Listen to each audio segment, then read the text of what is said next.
তখন নিয়ে হিসাবে বসুন। 770 তখনটা আমাকে দেখাবেন।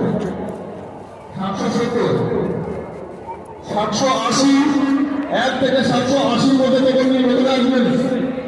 780, 1 থেকে 780 মধ্যে তখন 790,